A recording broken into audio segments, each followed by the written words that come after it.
Ladies and gentlemen, welcome back to another episode of the Sitting In podcast. This is a conversation with athletes about real life.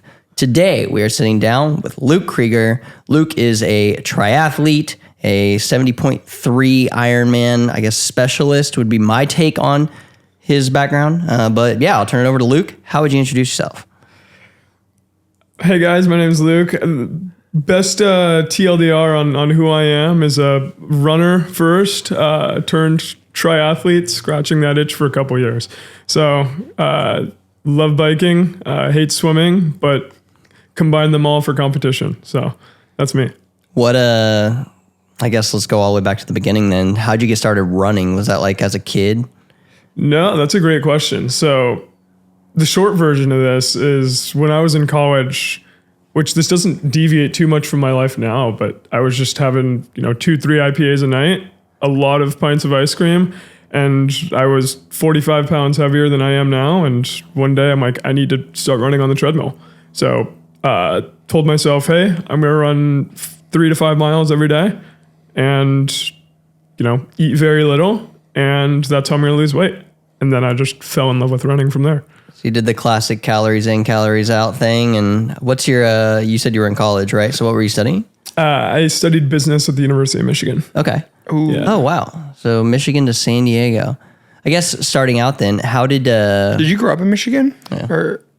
No, good question. I grew up in Newbury Park, California. So Thousand Oaks area. Mm-hmm.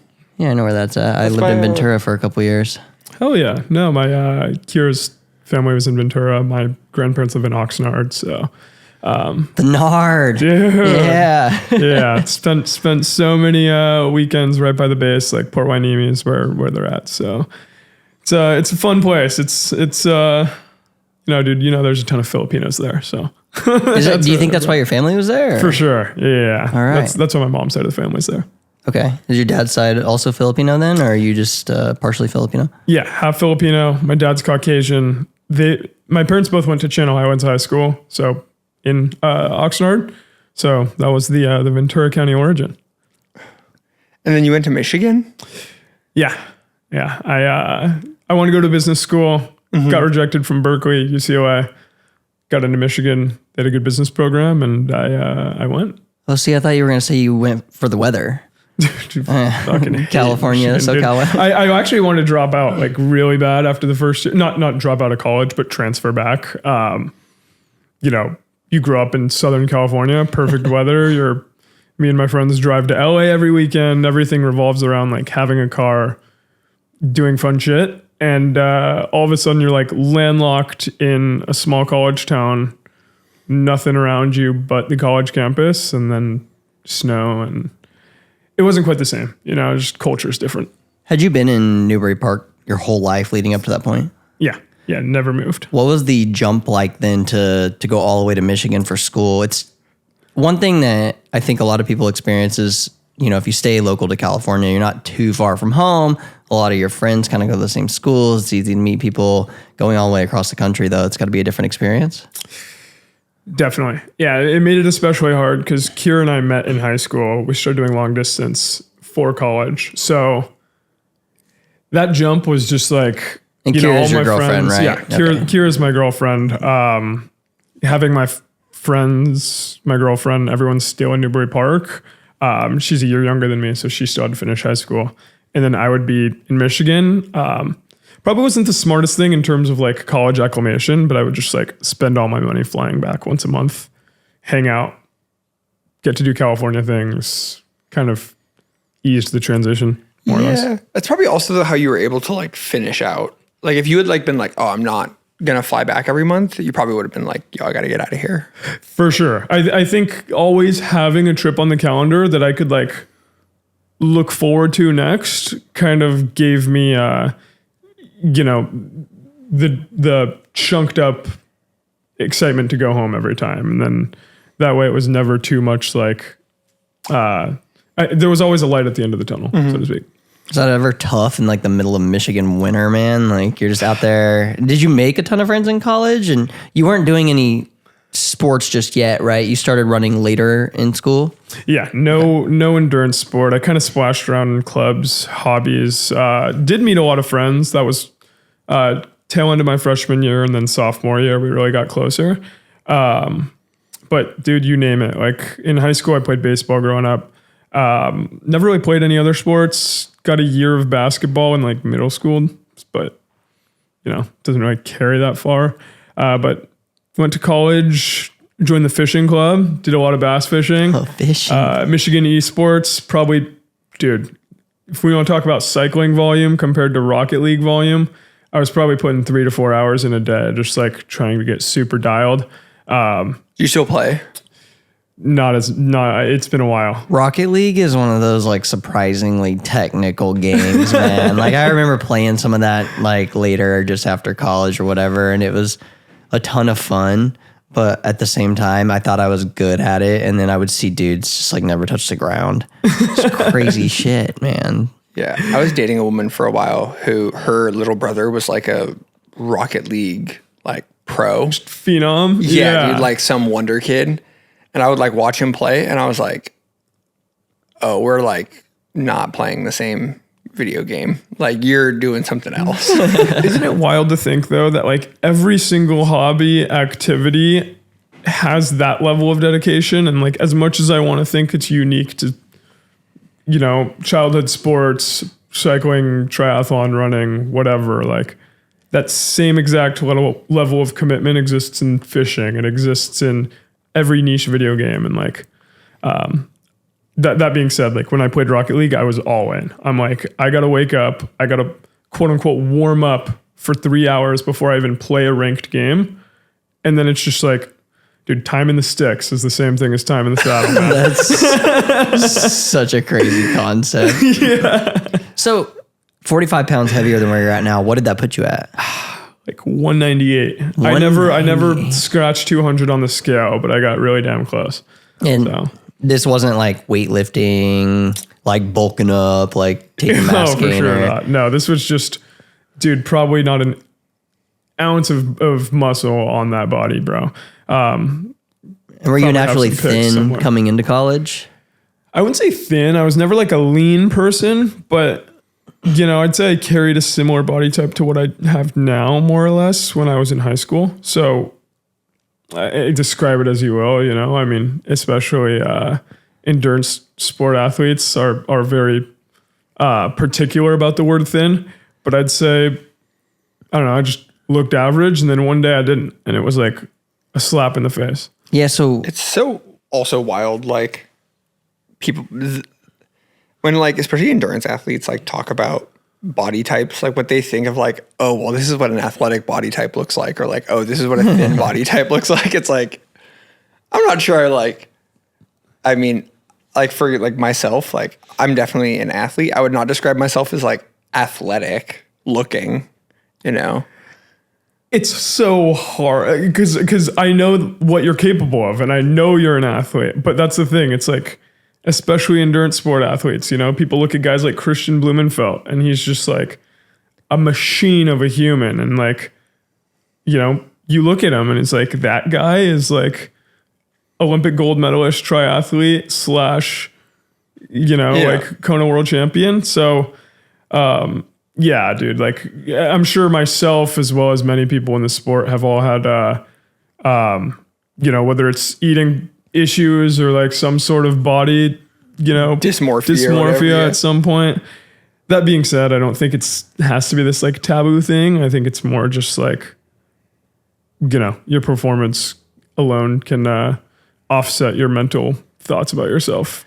What was the moment for you? I mean, so this was, I'm guessing, like a gradual 45 pounds that you had packed on, right? For sure. Just, cranking IPAs and eating ice cream. And so eventually you get to this point, you see 198 on the scale or whatever. And then what was the moment where you were like, oh shit, like I need to get this under control? Did that come for you? Yeah, dude. And I think it hit me like a train. And this is like a funny way to put it. It's like my older brother, right? Like I've always like done more athletic activity. So I'm like, oh, I'm naturally just like a fitter person than him. my dad lived in Hawaii for 5 years. So part of those trips back from Michigan were like, hey, I would go to Hawaii instead. And me and my brother would go hang out there. And my dad just happened to have a scale like out of nowhere in the living room. And like my brother hopped on it. I hopped on it. I'm like, what? Like I'm 20 pounds heavier? Like, no, like it was just misbelief, And then from there, I'm like, holy shit. Like that's like obviously not a good sign. Not that I've ever thought poorly of my brother, obviously. I have nothing but good things. But I think mentally I made that note like, hey, I'm more fit than him. So therefore, like seeing weight as a function of shape was just like, yeah, this is not okay. From that moment, what was kind of your knee-jerk reaction then? Were you immediately, I have to get something done? Pretty much. Yeah. Like I saw a couple pictures of myself from that Hawaii trip and I'm like, dude, like this is not okay. Like it would be like, oh, I got to get new clothes because the clothes I'm wearing are making me look fat or like other things, It's kind of like the denial from I'm out of shape to like, this is entirely a habits problem. Like, not that I have anything wrong with cranking IPAs and fucking eating ice cream because I still do that shit all the time. I just think like you got to be able to like control yourself, and that's what I didn't have at the time. So I just like went all in on like, how am I going to lose this weight? And so that led to running 3 to 5 miles every day. And how did that progress then into, I guess, what you're up to now? Dude, so definitely like there were some goals that were sprinkled in there, but the weight loss was more than just the running. It was very much like I was following all the fads at the time. I was like, oh, keto works. Yeah. Like intermittent fasting works. Calories in, calories out works. Like, let's do all three of these. And like, I remember very clearly, like, I would only let myself eat from 2 p.m. to 6 p.m. every single day for 4 months straight. And I'd cap myself at 1,200 calories. So I would eat 1,200 calories a day and I would intentionally run on the treadmill at 10 p.m. So that way, like when I'm fucking starving after that run, I could just sleep it off and like wake up in the morning, rinse and repeat the process. Like, this is horrible advice for anyone. I'm going to say, like, yo, to the listeners at home. So, but that being said, like I have a picture progression timeline that this was September like 2nd of 2019 to November 2nd of 2019 was that 45-pound weight jump. So it was like, dude, a 2-month process to just like dump all this weight. Like I said, is it the healthiest way to do it? 45 pounds in 2 months. Yeah, right in there. I mean, and that's 45 pounds to where I'm at now. Like my lowest was like 142. Dude, that's so gnarly. Which is another 13 pounds under where I'm currently at. Holy crap. But that being said, like I think the shift at one point became like, okay, like I'm enjoying this running now. Like I feel actually really good in my body. Like let's see how I could perform, if that makes sense. Yeah, the goal shifted from being like weight loss and calorie management to like, oh, like let's see if I can run fast. Yeah, somewhere along there. Because I did realize like, hey, the second I stopped, the intermittent, the running, like pounds are going to come back on. Because like that's not the most sustainable, obviously, way to approach weight loss. But how can I live my normal eating life with activity and training? And I guess there had to be something more to the running, for me at least, than just weight loss. It had to have another goal there. Have you always been a goal-oriented individual, you think? That's a good way to put it. I think so. I know that's not the most confidence in that answer. I think it's more just once I do set a goal, like I go all in on it. I can't just half partake in anything. And like, I'm sure you're both the same in certain aspects of life, right? Like what's the point if I'm not just going to give this my all. Like, I don't want to go run just to go complete something or just to go. Our conversation earlier, Max, like, you want to know that you're in great form to accomplish said goal, whether that's win a race or go run a PR time, whenever I set out to do something. I think that, yeah, that's definitely something that I've seen a common theme amongst endurance athletes in particular, but you do have to enjoy the process of the thing as well, right? It's nice to have that goal out in the future, but the process is the fun part. And I've been really leaning into that lately personally. How do you sort of value the process of, I guess, pushing towards that goal? Yeah, and I've always loved the process inherently in the past couple of years. So that you make a great point. If you don't enjoy the process of chasing the goal, like, you have no shot of ever achieving it. Like, just because, you know, and this kind of deviates from the question, so I'll find a way to circle back. But I always talk about this quote with my buddy, and it's like, the amount of effort it takes to be in the top 99% of a sport or any activity, to get to that 100th percentile takes more than twice the work. You know, it's very easy to be at the very top of the sport, but to be the top of the top is like twofold. So knowing, I think just being surrounded by other people, whether that's teammates, friends locally, that all share similar goals, like, play the biggest factor. Like, I personally couldn't be a trainer warrior who just sits on Zwift and does it purely for the sake of getting fit. I know a lot of people like that, respect to them, but there's just no world where I would be at the level I'm at if I just wanted it for fitness alone. So in college, you were getting faster with your running. When did you first, I guess, compete or run a race or a 5K or anything like that? What did that look like? Yeah, first ever half marathon that I signed up for. You went straight for it. Well, actually not a half marathon. I was just running for a while, and again, this was 2019, 2020, still hadn't done anything all of 2020. This is not that long ago. Not that long ago. No. I mean, I guess it's like 5 years now. Relatively speaking. All right. But time And the flies. 2020 to now is almost 4 years ago. Yeah. Yeah, exactly. So 4 years ago, and 2021, I just bought a road bike. So I actually did my first try before I did my first running race, but I knew my goal and target was around running. Kira's dad told me out of nowhere, like, hey, you have a road bike. Like, why don't you just go to a try? So I'm like, sure. I signed up for a sprint distance try. I'm like, let's give it a shot. I was running like 6:30 pace for like my 3 mile runs then, but like my strategy was just drill every run. It was never like run long. So I did that try and I was completely humbled. Ran horribly off the bike, but I'm like, okay, now let's sign up for a half marathon. So that was actually Rock and Roll San Diego, September of 2021, I believe, was my first half marathon. Ran like 129.50 something, so just under 130. That's moving. 6:52 pace, and I was like super fired up. I was like, okay, like I might be able to like put together a Boston qualifier if I could just double this pace. And what was your training like leading up to that half? Like, were you still just 3 to 5 miles a day? Like, yeah, it was it was no set like tempos or workouts, but the key is that kind of bumped my volume is that I did buy that road bike, right? Okay. Like I was still trying to run like 3 to 5 miles a day, but doing that consistently is, 30 miles a week, which to a lot of people, like just recognizing the function of volume to performance is pretty much everything when it comes to endurance sport.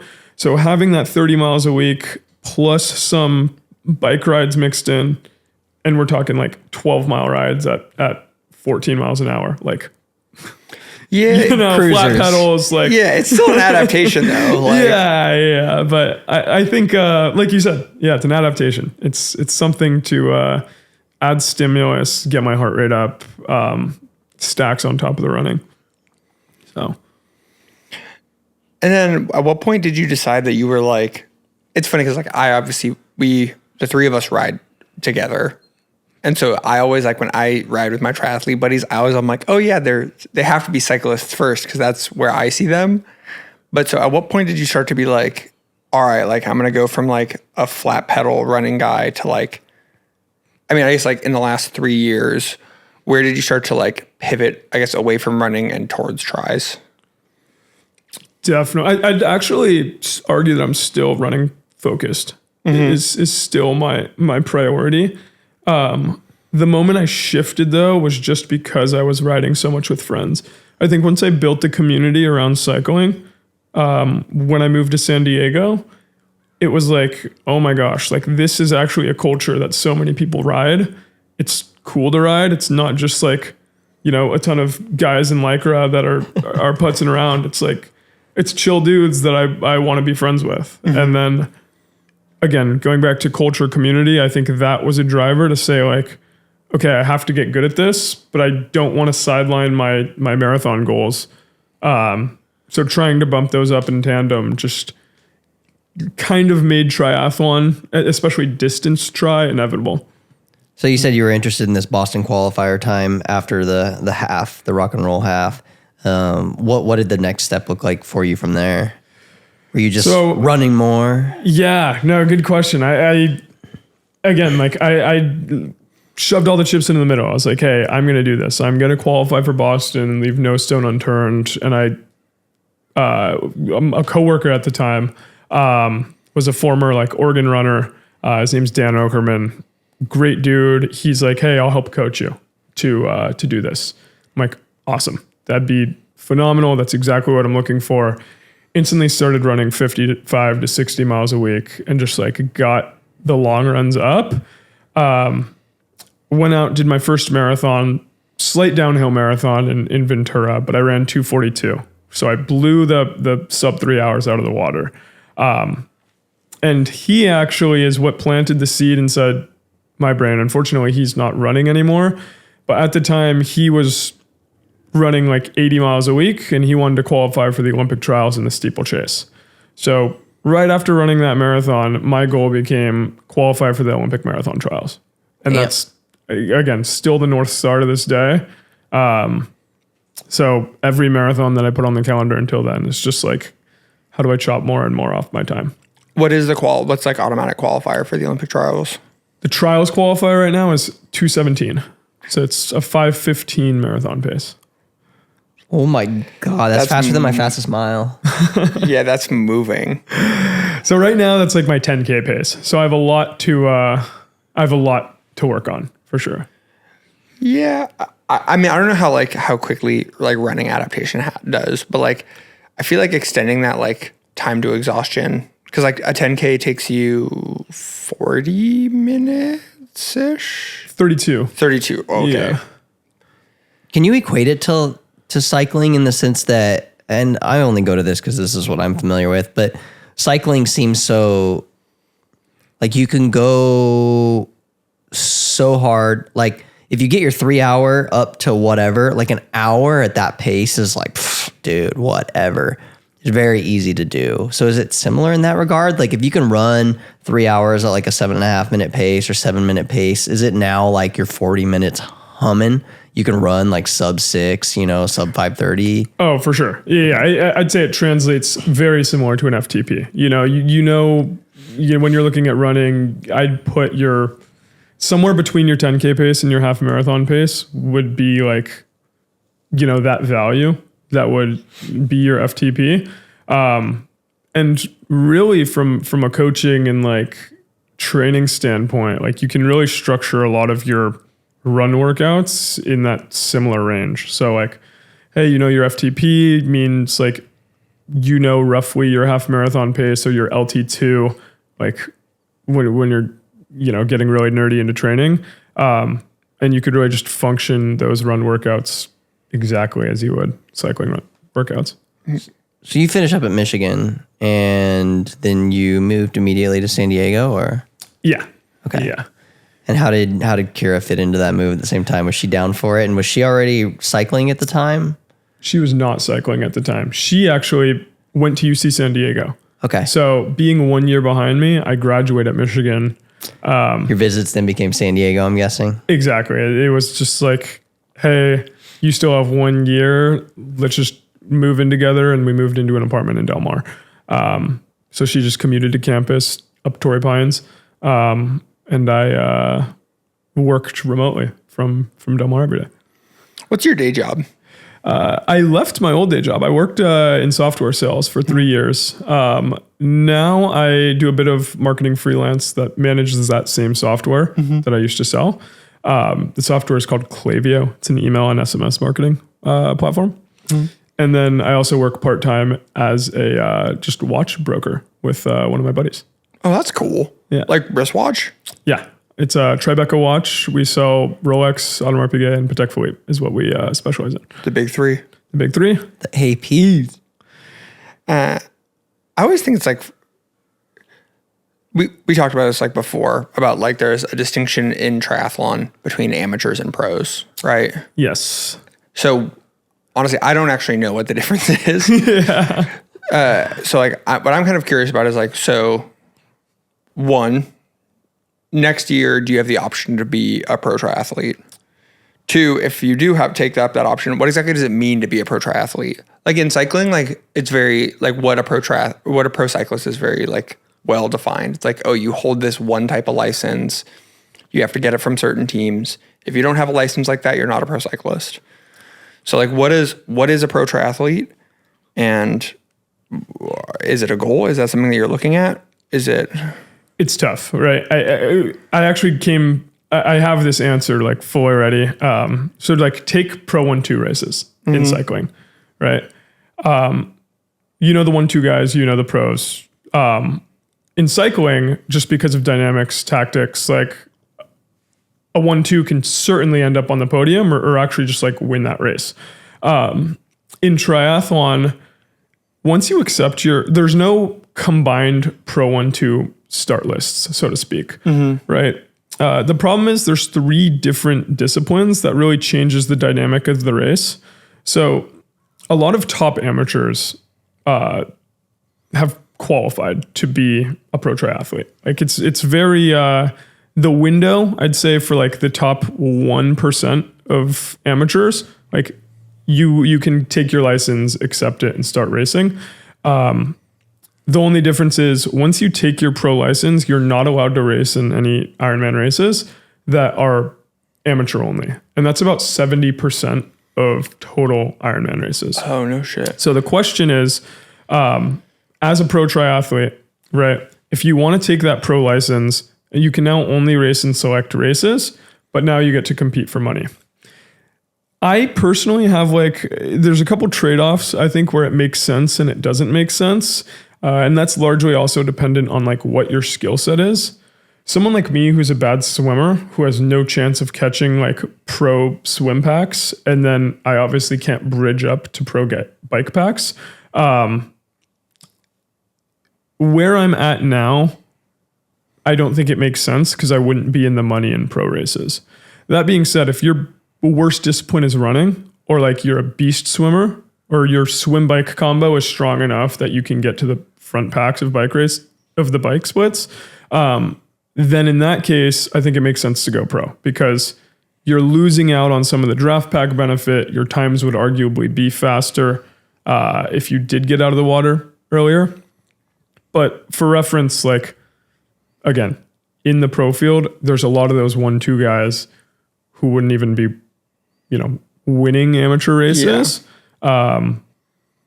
So it's really jumbled, I would say. Like, yeah. Do you know what off the top of your head, what the qualifier is for for a pro license? Yeah. So with Ironman races, I don't have the point system perfectly down, but there's a handful of ways. There's 5 different ways to get your pro license.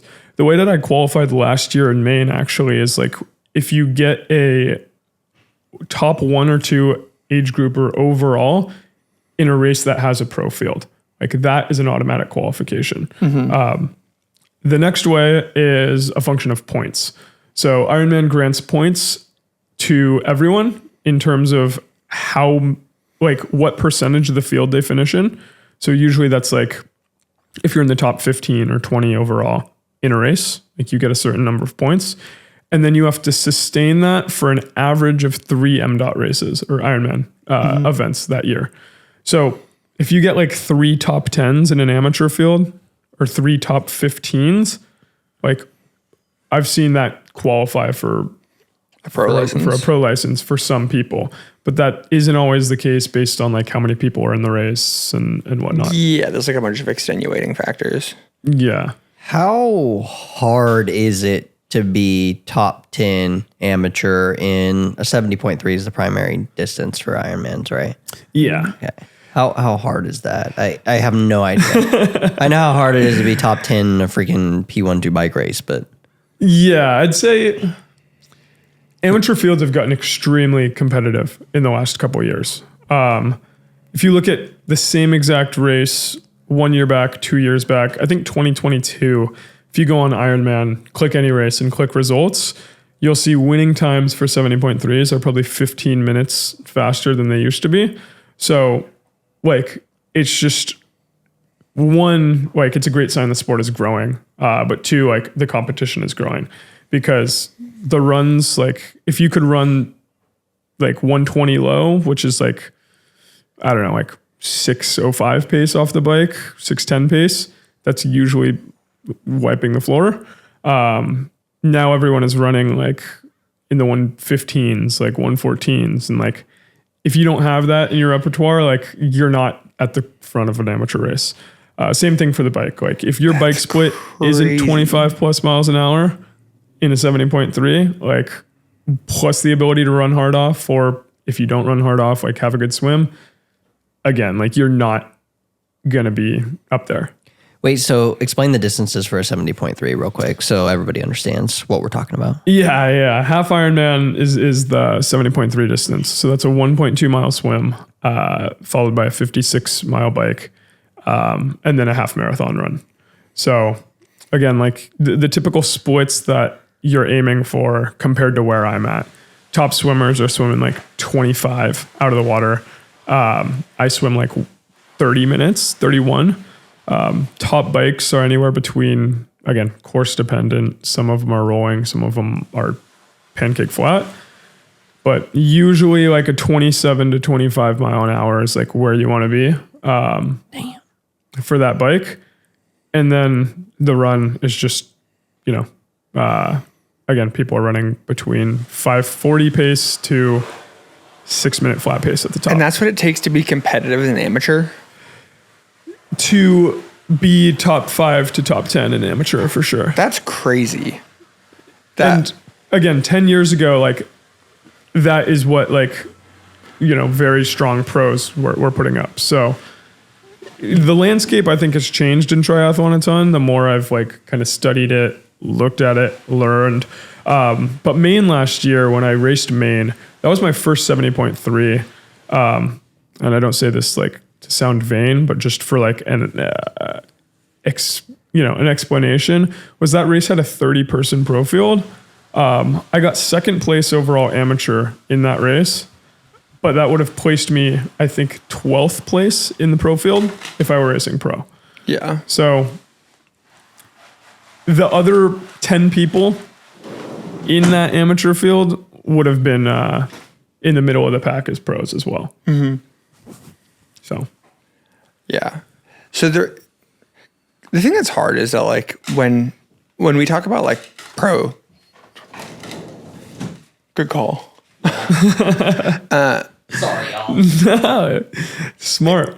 And I think that like this is true of, this is going back to like your Rocket League thing where like people, I think the ability to get to like, the 99th percentile is actually pretty, I don't want to say it's pretty easy, but I think that there's a guy, his name's Ronnie, who talks about like the hardest mile to cover is from the couch to the front door. So it's like, if you can run a 10K, it means that you're like probably in actually the top half of all people who run. For sure. It's like if you're capable of running a 10K, and then it's like, if you're running a 10K in, 35 minutes, it's like, oh, well, you're just running a 10K in 35 minutes puts you in the top 1% of runners. And I think the thing that is crazy, and I think for a lot of people who are like more recreational athletes, is that the distance between, I was thinking about this. Did you watch the Peter Attia interview with Tade? I've seen highlights of it, but I didn't listen to the full thing. So if you take like an average cyclist off the couch, like a guy who like commutes to work, most people who are like getting into the sport of cycling start at like 2.5 watts per kilo, right? 2.5 watts per kilo. That's my current threshold, bro. Yeah. Whoa, bro. No, go ahead. But then like you look at like, I mean, not to toot my own horn, I'm like a pretty elite level cyclist, at least like at a national level. And like on a good day, I approach 5 watts per kilo. Tade is 7.5 watts per kilo, which means that like I have podiumed national championships, and I am athletically just as similar to someone who is sitting on the couch as I am to Tade. The distance though, right? Like them to you versus you to Tade is equal. Is that extra double the work for the 1%. Which in that case, I think that's a very like humbling perspective though to have, is that like no matter what races, you know, I do well in, I win, whatever, it's like there's top pros in the US. On top of them, there are top like international pros. And then even them, like especially in triathlon, like there are guys that will cycle way better than them, swim way better than them, and then like marathoners who will kill them every time in a race. So like there's always a bigger fish, you know? It's just sometimes I think the thing that's so humbling about like making the jump to like pro races or like national calendar races is then you get to finally see the really big fish. And I remember I raced Anders Johnson.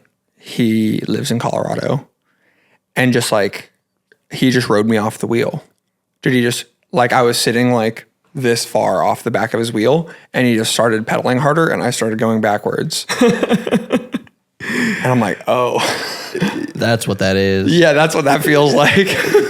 So you went from 3 to 5 miles a day, starting running as sort of a weight loss goal. You trimmed a bunch of weight, which albeit we talked about maybe wasn't the most healthy way to do it right off the jump. You trimmed a bunch of weight. You then set goals for yourself that you wanted to basically compete. You wanted this 10K pace, the half marathon pace. Then you're going for the Boston cutoff, and now Olympic trials cutoff. And so all of these things stacking on one another, right? You got to a point where you then became fast enough in the tri realm to win a 70.3. What was the first 70.3 win you had, and how did that feel going from just chilling on the couch cranking IPAs to like running as sort of a way to lose weight to now competing at like the pointiest end of an amateur triathlete like field? Yeah, that's that feeling is very, very hard to describe, man. And it's very fulfilling, I will say. Mostly because, and I think because the end goal is still larger than that win, I think it's just a piece of validation more than anything. You know, I think as athletes, it's very easy to question every single day, like, dude, what am I doing this for? Like, I'm an amateur, like, is this really worth it? Like, but having those personal goals and just knowing like, hey, they're going to pay dividends in one way or another, whether that's for my self-confidence, self-esteem, or because it's going to just be a step on the way to what I want to do. So I think that was the feeling like when I ran down the finish chute in my first win. That was 2023 North Carolina 70.3. Was just like, yes, like I do belong like in this sport. Like I can compete here. You know, I think imposter syndrome is so inevitable for like so many people, whether you're a cyclist, a triathlete, a runner. Like, again, it's healthy to know that there's always people better than you, but at the same time, you know, seeing other people rack up these accolades and you feeling like, hey, I know I ride all the time. I produce, you know, I'm pretty close. Like, although I don't think you need the accolades for that validation, I think it was something that was just like coming from 2019, like overweight Luke to where I became. It was just like, yes, I can do this. I'm not a fraud in this sport. You know? Do you ever talk about like process goals versus progress goals? Have you ever like heard of this before? No, break it down. So this is like something I talk about with people a lot, where progress goals are like, I want this marathon time. I want to, qualify for Boston. Like those are all like progress goals. Those are like concrete, like binary. Oh, I either did it or I didn't. Oh, yes. Process goals though are like things like, I want to dial in my nutrition for a marathon. I want to, really optimize my like race morning. It's like these like things that's like, well, if you complete your process goals, like the progress goal becomes kind of this inevitable thing. And what's so funny is like kind of like listening to you talk about winning a 70.3 is you're like, well, the goal is the Olympic trials. And so it's like for a lot of people, winning a 70.3 is a progress goal, right? But the way that you just talked about winning a 70.3, you're like, oh, well, it's like kind of a process goal, It's a stepping stone where it's like, there are people who train all year to like podium and age group, like half Ironman, full Ironman. And to hear it like winning one of those being talked about like as a process goal that's crazy.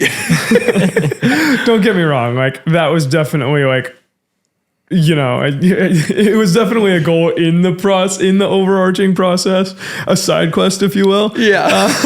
But no, that sounds bad coming out loud. But you are right. I think talking about process goals is actually, I think, the most important thing for anyone. Like anyone can just like, I think it's very important to speak your goals and put them out into the universe and say like, this is what I'm going to do, because now people can hold you accountable, right? I'm going to qualify for the Olympic trials in the marathon, whether that's 2028 or 2032, we're going to see year over year, but like, that is what I want to do. The thing that, to your point, a lot of people sometimes omit is like, hey, let's go get to the drawing board and say like, how are we going to do this? And to what that same equation is okay, fueling has to equal XYZ. Inputs every day have to be this much mileage a week, one tempo a week, one track fartlek a week, one long run. This is all a function of volume just over time.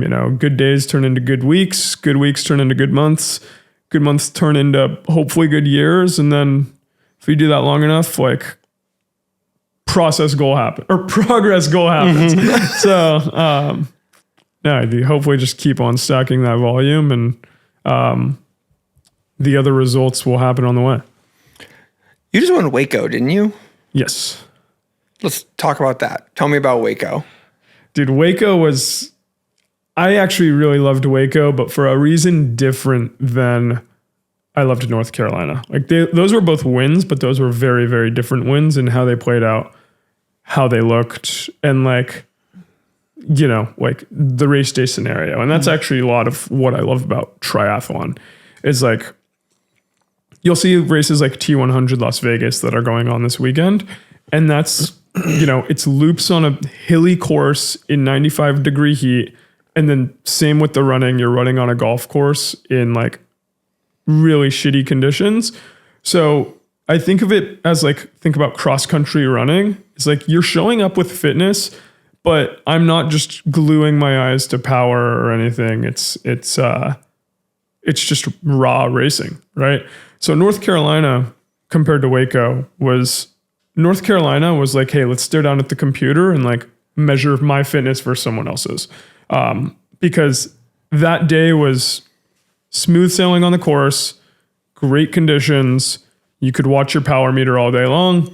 And then the run course was like a flat, cold out and back. So like you're a metronome, right? Yeah. Who is more fit?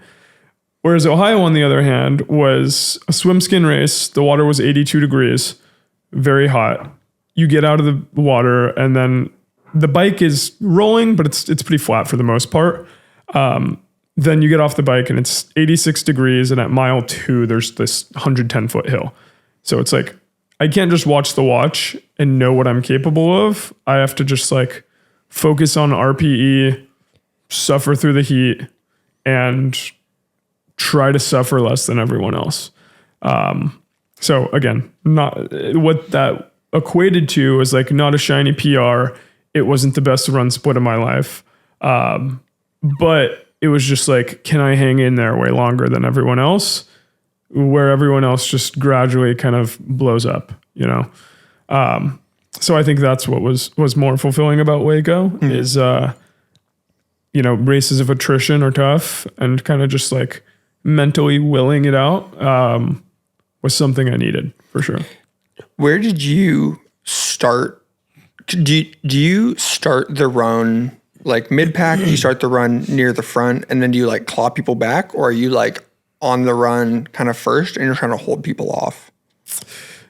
Good question. Yeah. My run is for sure my specialty. And I think people that I race against kind of recognize that and know that, like when I'm coming from behind. Specifically, like my bike run, so to speak, combo is like what does it for me in races. You'll get a lot of people who are great swimmers, and then they're just trying to keep that gap the whole race because it's like, how can I not get caught? I personally love having a carrot the whole time, just like racing from the back, knowing like, okay, I get into the water or I get out of the water, I drill the bike, see how much time I make up, and then run for my life. So from the competitive standpoint, you said you like chasing a carrot there. I'm curious, what does in a race like Waco, that's sort of this war of attrition, what is it you think that sets you apart, I guess, mentally to be able to recognize it? Like, you know, your competitors are on the edge, you're on the edge. How do you, I guess, persevere and persist to overcome that mental blockade instead of giving up when somebody's, you know, running next to you or they're right in front of you and you can't catch them? Yeah, that's a good point. I think one thing I actually haven't worked with a coach for a long time, but one of my really close friends started coaching me last month, and he told me before that race, it's like, hey, you're the best runner in that field. Just know if you're in a lot of pain on the run, like so is everyone else. So like keeping that in the back of my mind, like I walked a little bit in transition, and I took the first 3 miles that had that hill, like way slower than my race pace. Cause I'm like, if I burn any matches right now and I spike too much, like all my reserves, everything like gone, like I'm completely going to blow up. So once I got through that, I just figured like, hey, I am not like by any means running my PR run race pace, but nobody is. And I think if I sit into this, which was like 550s per mile at the time, I was like, this should be enough to get it done. Like, don't go for my fastest. Just go for what will plow through the rest of the race. And I think keeping myself honest and just playing the long-term game there paid dividends. When did you pass the last person? Right around mile 7 or 8. So you still have like 4. Oh no, you almost had like 6 more miles left. Yeah. I had like 5, I think, to go. And I always have this, whenever I pass anyone, it's like, pass them strong. Like, look confident, act like you're not breathing hard, like nose breathe if you have to, say something to them if you have to, but pick up the pace by like 20 seconds per mile and just like make it look like butter. So like, again, we're drilled in the heat. Like I see first and second are both like like they're running past the aid station, they're grabbing water, and like, don't get me wrong, they look strong. Like I knew like, hey, coming off the bike, like they had a gap. But the second I saw them like grabbing electrolytes and hurting a little bit, I'm like, hey, just plow through this aid station. I dropped from a 550 to a 530 pace just to, you know, like end the race right there. And then again, like they didn't come with me. So they have to make a choice at that point, right? Whether they're going to kick also and run out of their pacing so far.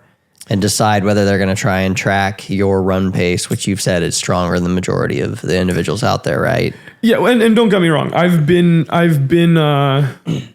haven't been always the number one run split, but I'm usually like the second or third best run split, and then the second or third best bike split in a race. So like that can usually do it. But yeah, it's really it's interesting. I just know what I'm capable of. You know, if you relate it back to cycling, like if you go put in a dig and you go 20 watts over your goal power, you know, like, hey, I could probably do this safely for like 3 minutes until it'll catch back up to me. So like that was my mindset. Like if he hangs with me for the 2 minutes that I'm gonna drill this, then good for him. Like I'll settle back into my pace after the fact. But if he doesn't, like, I know I'm good, and I know like the pace I was running before is more than enough to keep him off me. Why are you, what, I don't want this to come off. Why are you pursuing running instead of triathlon? Like, Yeah, why is that your progress goal? It seems like all of the indicators seem that you could probably have a pretty successful tri career. Why running instead of tri? I just have so much fun running. Like I love running. I don't get excited to train for swimming, to train in the pool. Mm-hmm. And I know that's my bottleneck to like put me at the next level is like my swim. So that being said, like knowing like what I enjoy in day-to-day training, if we're going back into our other conversation about like loving the process, you know, there'll be days that I get in the pool and I look down in the lane line and I'm just like, I'm getting out right now. Like, and I do, you know, because it's just not monotonous. Worth it. Yeah. Whereas like I'll be on runs and it's like, dude, I can run for 2 hours right now and like not want to stop, and it just feels so good. And I get that on the bike too, obviously. Mm-hmm. But unfortunately, like duathlon isn't that big in the US, and like, yeah, you know, it's not that cool to be a elite bike runner. This sort of leads to what I was actually going to allude to earlier. We were talking previously sort of about inputs. What do the inputs leading up to like a major 70.3, what do those look like for you? What's like the volume required to be successful? Let's talk about that. Yeah, I think a lot of triathletes look at a quote unquote race calendar and just like kind of train the same all year long. They try to sustain fitness and they're like, hey, let's just go into these races with the fitness I have. Whereas when you train for a marathon, like you put a very intentional long block in to that race. Great, you peak for that race. Then you let it all dump again until you build yourself up for the next one.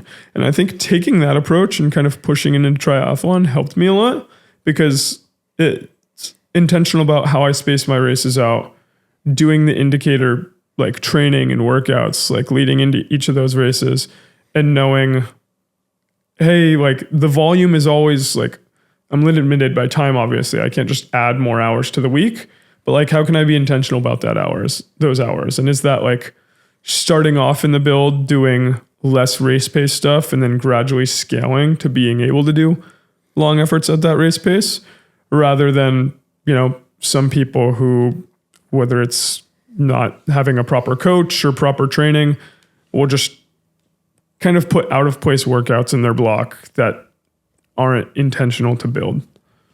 What does hours per week look like for you then? Roughly. Yeah, like when I'm off season, when I'm like a little less race focused and it's all just volume build, I'll throw like 20 to 22 hours a week.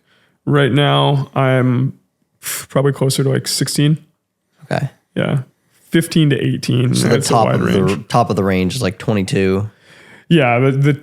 I think my biggest volume week ever was like 25 hours, but like I think I put like 3 back-to-back 22-hour weeks in January or something. How do you find balance then in, I guess, life overall with such a massive training load? I know this is a problem with a lot of, not necessarily a problem, but it's something that's unique to a lot of endurance athletes, and a lot of folks outside the realm of endurance athletics don't understand what that volume really looks like. When I would lift weights, for example, I would go to the gym, I'd spend like 2 hours there, 6 days a week. That still only equates to like, 11, 12 hours a week. And that was me like freaking yoink. Like, Dude, I need really, to see those pictures. Yeah, I was Like, 20 pounds heavier than I am. But yeah, so you put in that effort, it's still 12 hours a week compared to 22 hours a week. And when I started cycling, it just escalates. And then now I have weeks that are 15 to 20 hours once in a while. And I'm like, damn, that was a lot. But it's hard to balance everything. I mean, you said you work also, and you work full time, and also you are working, I guess, a side position as like a watch broker. So how do you balance it all? How do you fit it all together, especially with that training load? yeah, great question. I mean, when I worked full time, actually, looking back at my Strava, I had this convo with a buddy the other day. My volume actually was way better. I think now that I'm like flexible hours, quote unquote, like you can call it what you want, freelance, have kind of more time in the day. I think because there's less structure in my day to day, it makes it harder to like fit in the training. I'm kind of just, if I push something off, I don't get my double in, which like I originally had to get it done before my 9 to 5. And then my second workout, get off at 5, and it's like, bam, I can drill the second. But I think, like I said, community is everything. Like having a girlfriend that also trains, that also understands the volume. We can get in 2 to 3 hour rides after work, and we both understand what the goal is that we're shooting for. On the weekend, like I can do back-to-back 5-hour days because I know I'm doing it with friends every time. It's not solo, it's not monotonous. That being said, like I do feel for people who, their relationships, their friendships have nothing at all to do with endurance sport. Like I think that's healthy. Like I have a lot of friends that don't do endurance sport, but it also becomes very tough because if they just don't understand and you feel ostracized all the time because, it almost makes it feel like everything you're doing is pointless if you're not around other people that share those similar goals. How did that I guess progress throughout your relationship? Because you were dating Kara before you started training this aggressively, right? 3 to 5 mile run every day or so is not near the volume that 20 to 22 hours triathlon training is. So I guess at a certain point you probably hit this inflection point and things changed. How did you guys adapt and overcome that? Yeah, that's actually like, and this is another thing that like I tell people like that's great about our relationship is like we've really both grown together in that aspect. It wasn't like hey, me pursuing this is us growing apart. It's she joined the UCSD triathlon team like after I had done that first ever try. She's like, yeah, I'm gonna also like do this. She had done a aquathon in one of the fun races I did before What's an aquathon really quick? just a swim run. Oh, okay. So that was before I was like, hey, I'm gonna take triathlon serious. So she goes to UCSD tri team. I'm new to San Diego and I don't have a ton of like close local friends, but I do have a road bike and I like running. So like she starts riding with this group. I jump in. I do a lot of rides with them and I gradually realize like, hey, they have a set structure of Tuesday rides, Thursday rides, Saturday 40 to 50 mile rides. Like I'm going to start training with you guys and Who's join this? UCSD Triathlon. Oh, okay, cool. So like we both kind of picked that volume up together. She started training at the same time I like really wanted to get strong. And then as a result of that, I was just like, I remember one clear day and my buddy, good friend, who's now my coach actually, shows up to one of those rides. The first time I ever do Palomar. And we park at the base of Palomar doing a 50 mile ride. Him and one other friend started from the coast and they were doing this big like 120 miler on their TT bikes. And I was crushing it. I was like, oh, I'm riding really well relative to all these, like the UCSD tri group, like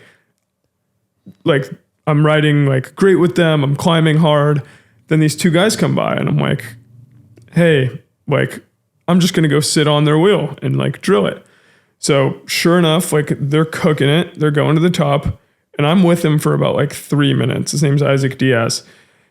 All of a sudden he turns around, sees that I'm there. And to your point, Max, the story that you told earlier, like he turns back and then just flips it on and drops me like he wasn't trying before. So like he just rode away from me, created a gap when I was drilling it in his wheel.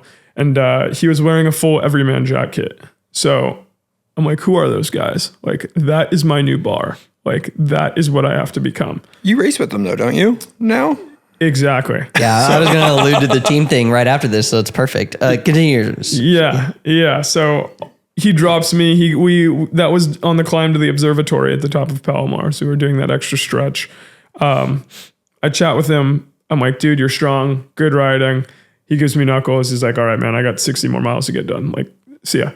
But it was awesome. I joke about it with him, and I make this same joke with him whenever I pass people on the coast riding myself. I'm like, I'm sure you've been in, I don't do this to be a dick, of course, but I'm sure you've been on rides where like some guy will try to hold your wheel and you're like, nope, like that's not going to happen.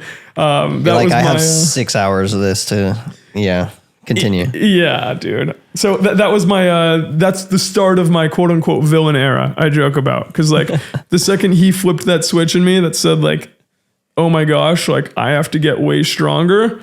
Like, that's what inspired me to start drilling it. And now anytime you drop someone, it's like, hey, dude, I'm creating a demon inside of them. What I started doing is, because people like jump on all the time, especially if you ride like in South County, if you ride on the coast. And what I do is if I see someone's back there, I don't flip the switch super fast. Dude, what I do is I just like really slowly ramp it. So it's like, dude, we're riding 18 miles an hour, 19 miles an hour.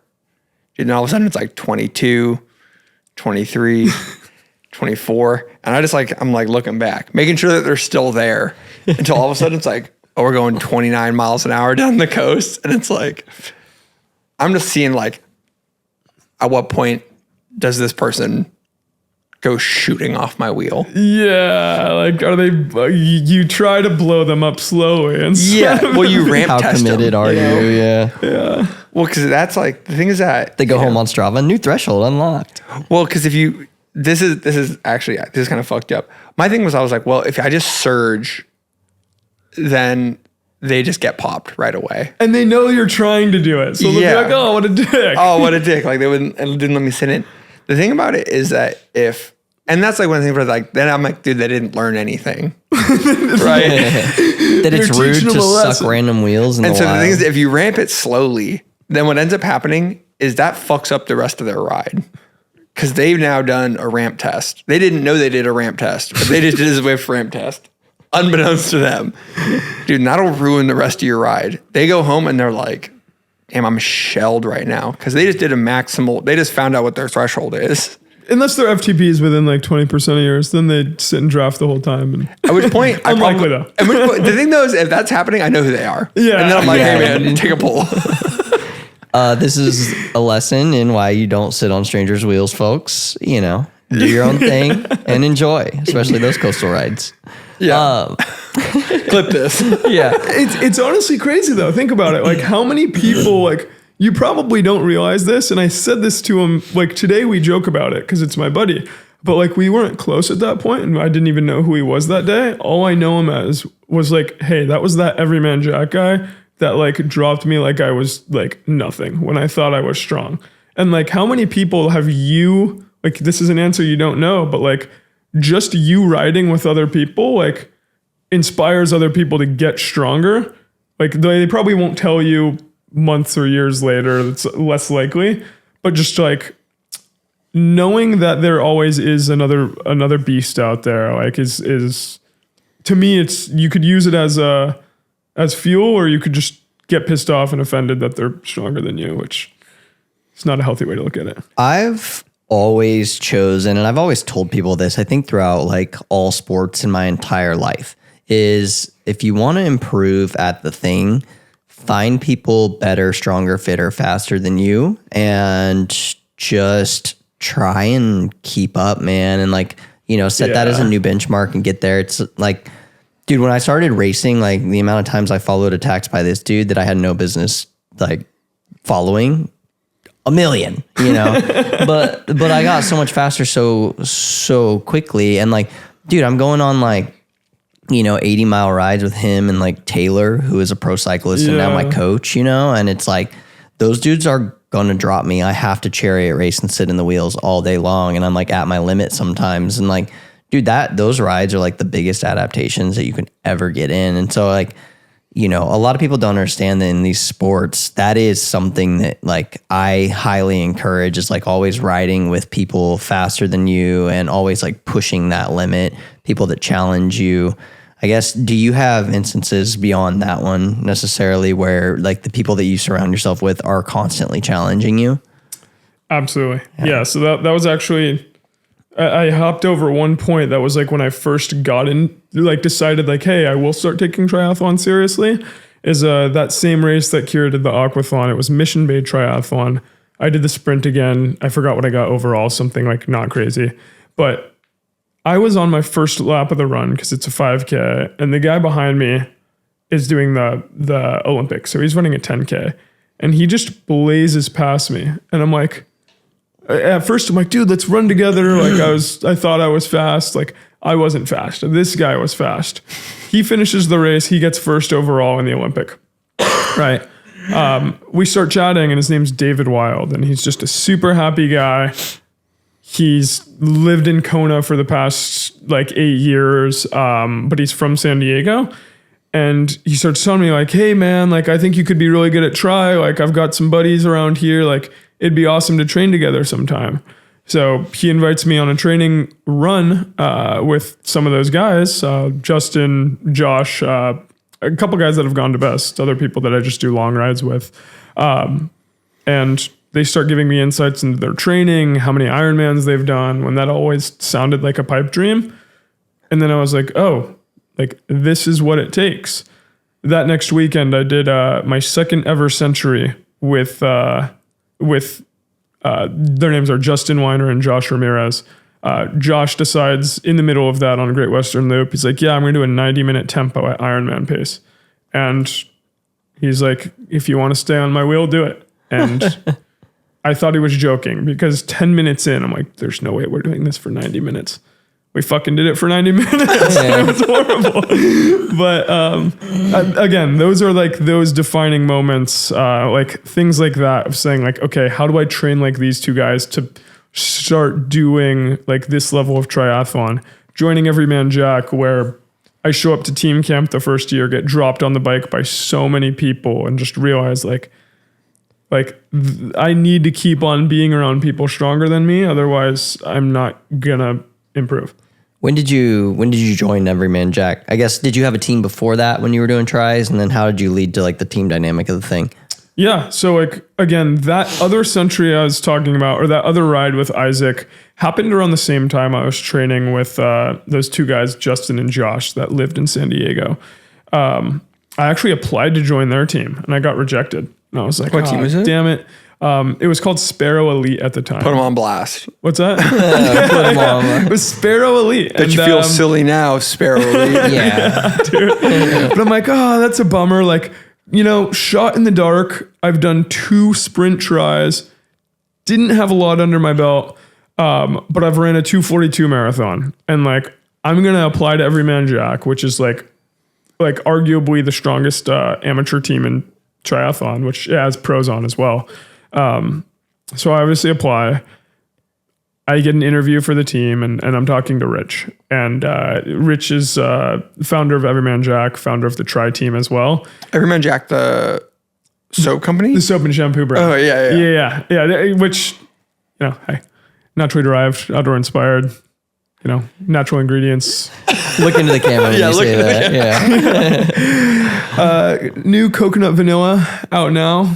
Go get it yourself at your local Target. Link in description. Do you have an affiliate link? Anyways, I'm chatting with Rich, and he's just like, dude, I'm going to be honest. Like, you are like, I put in the description, like, I'm probably your least qualified, like, resume, but I think I could be very, very strong. And he says that to me, and he goes, you have the least amount of triathlon experience of everyone that applied. Like 200 plus people apply to this team every year. He has room for like 5 to 10. And then he says, that being said, like, I like that you framed that as a benefit. Like, and I basically said like, hey, this is my first year. Like, give me 2 years to like really try and get strong. And I think being surrounded by the right people will help me do that. I want to use this as an environment to grow. Whereas, there's a lot of people that are, later on in their triathlon career that their goal just becomes like, how can I maintain this fitness as long as possible without like improvement approach. But yeah, Rich let me on the team. Extremely grateful, because had I not joined Everyman Jack, I feel like I would have gotten deterred. I wouldn't have been like, hey, I have to level up. I might have just kind of kept triathlon casual and not dove in as deeply as I did. So this kind of joining the team sort of then elevated your, I guess, perspective? It was definitely a pivotal moment for me, right? Because it was just like, I still have these marathon goals. I want to be good at triathlon, mostly because I like the community here and I want to be team affiliated. Like I want to be on a team. I want to be a part of a community. I want friends that are part of that community. And I have never done any Ironman branded events. Like I want to start doing them. Like it'd be cool to be a part of a team. Why not shoot for the stars? So. And then now you also ride with the best guys a bunch, right? Yeah. Talk about that. I love Team Best, dude. They are a very fun group, and I think that is kind of what keeps me sane in the world of endurance. You know, like triathlon is historically very just uptight. You know, it's older guys, or at least a lot of people that are 100% amateurs that view themselves as professional athletes. And with that becomes this like, hey, you're not allowed to have fun. Like, God forbid if you drink a beer, like your training is all flushed down the drain. And that's just one thing that I really dislike about the sport. I think there's a world that you can, go out to bars, you can get drunk, you can have fun with your friends and not be this like buttoned up athlete, especially in the amateur field. So, meeting the people at Best, which are guys that just, to add context here, the group out of Cardiff, California, ton of guys that are super rowdy, like to have a good time, 2 beer minimum after rides. They go out once a week on Thursdays. Not everyone has super high mileage, but you better show up to that ride with a pair of legs, or else like you're going to feel really shitty about yourself. Yeah, you're going to have a bad time. So again, like I love riding with everyone on Best. I've met some of my best friends through Best.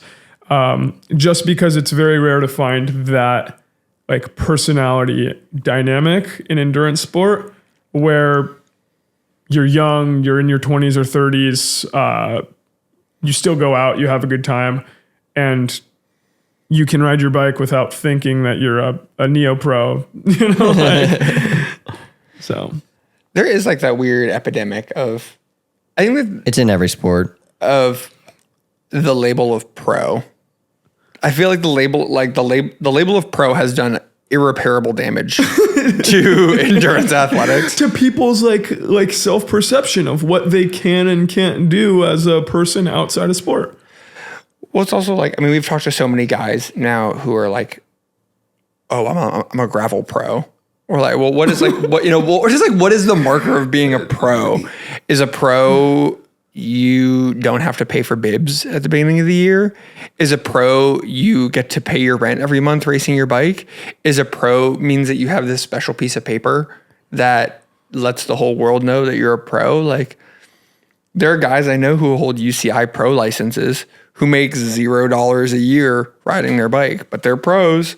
And I know people. It's definitely the $100 in AdSense I make a year. Dude. Come on, bro. That should give me double checks on Strava right now. Yeah, dude, the YouTube money is flowing in. Flowing, dude. Dude, you almost are feeding McCoy every year with the YouTube bucks. Nah, bro. He's on a special diet. It's very expensive. But you're right though. Like I think looking at again, and this isn't triathlon unique. This is like you said on every sport. You know, I think it's like people like to use their hobby, because that's what this is, like realistically, as a scapegoat as to why they can't have fun. And I'm guilty of it too sometimes, right? It's like, hey, sorry, man. Like I can't go do that because I have a specific training for this. You really have to keep that in line and keep that in check when you're looking at the big picture, because again, like it's a slippery slope in terms of saying like, hey, you know, I can't have a beer in a full 9-month window because that's my tri season. It's like, if that's what keeps you motivated, power to you.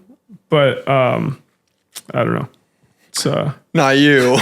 It's just I'm a big believer in that. Like, you know, you're having fun, keeping balance. That alone makes you perform better, rather than you know, cutting aspects of your life that are supposed to bring you joy off. You know. I think also the thing that's hard now is that there's so many like. I think that like the marginal gainsification of endurance athletics is so brutal now. True. Where it's like people are like, dude, well, I heard that if you drink a beer, dude, like you're this made up quantitative sleep score goes down, dude. My Whoop recovery goes from 82 to 878, and if I have a 78 recovery score, dude, then it turns the number from green into yellow. And dude, if I have a yellow number, like that's like I just got to start over. And it's like, you couldn't be more right. It's hilarious because on the same side of that coin, I know we're both total watt weenies, and it's like, hey man, I can't, like, dude, I gotta have like the perfect aero calf sleeves over the other ones because it's like a 3 watt benefit. But like, it's equipment. Fuck it. This dude's over here mixing up sodium bicarb and hitting smelling salts before TTs, so don't let him fool you. Yeah.